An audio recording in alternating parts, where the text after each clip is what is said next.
Tibet.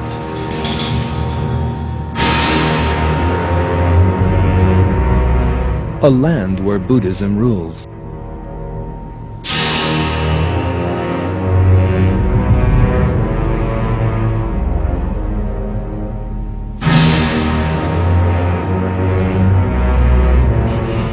There are many temples here.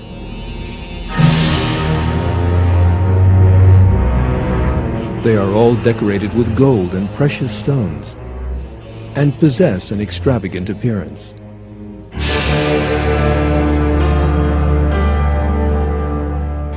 This is supposedly a sign of the respect felt for Buddha. This display in wealth, however, is in sharp contrast to the poverty of the people.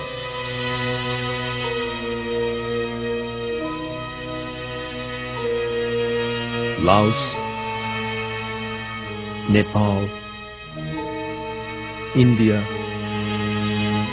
Buddhism is also widespread in these countries, and the same stark contrast can also be seen in them.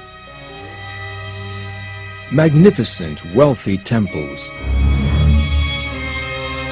and poverty-ridden peoples.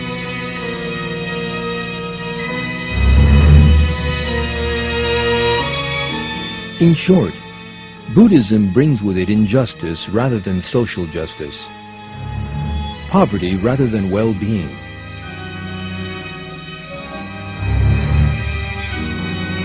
One of the most striking aspects of Buddhism is its strange, superstition-filled rituals.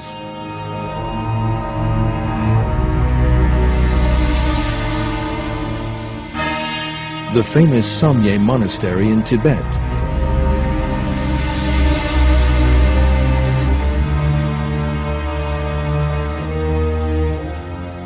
A ceremony is taking place here.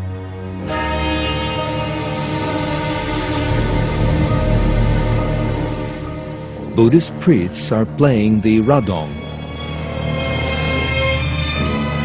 a trumpet 4.5 meters in length. This instrument occupies an important place in Buddhist ritual. The Jokhang Temple. People are performing a Buddhist ritual. Bowing down before a statue of the Buddha, they fulfill the obligations of their twisted pagan religion. Buddhists in this temple in Kathmandu blindly continue the traditions handed down from their forefathers, never questioning them in any way.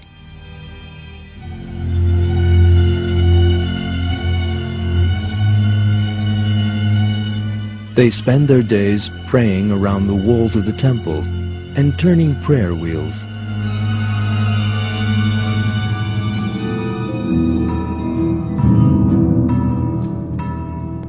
There are hundreds of flags outside Buddhist temples. These are prayer flags. According to Buddhist superstitious beliefs, the prayers written on these flags are cast around by the wind. Buddhists thus imagine that they have done something meritorious. This, like other Buddhist beliefs, is a superstitious myth. Because Buddhists who deny the existence of God cannot even say who they are praying to.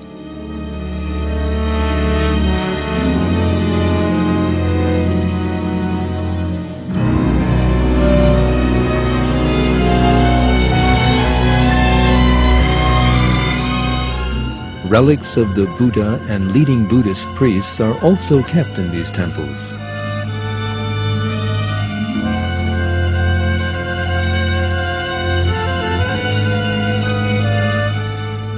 Buddhists entering their temples worship the statues of the Buddha.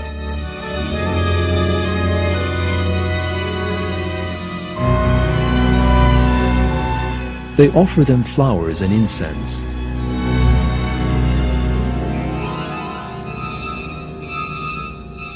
Buddhists regard all these rituals as a way to salvation, but they are gravely mistaken.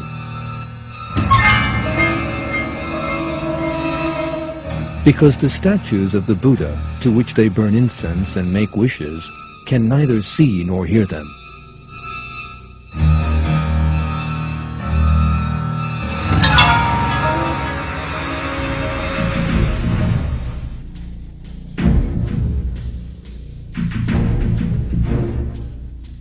The warnings that the prophets issued to pagans in the past also apply, therefore, to present-day Buddhists.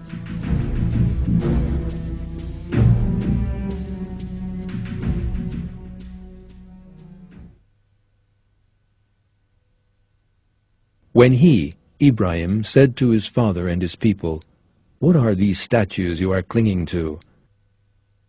They said, "We found our fathers worshipping them." He said, "You and your fathers are clearly misguided."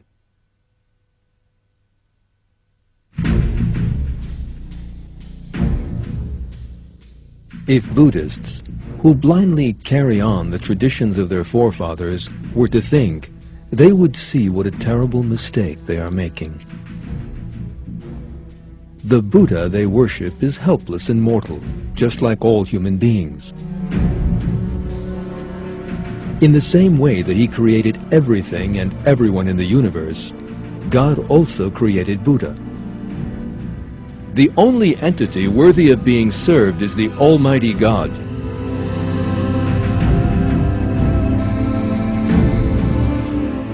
Concerning those people who fail to realize this truth and worship objects, God asks,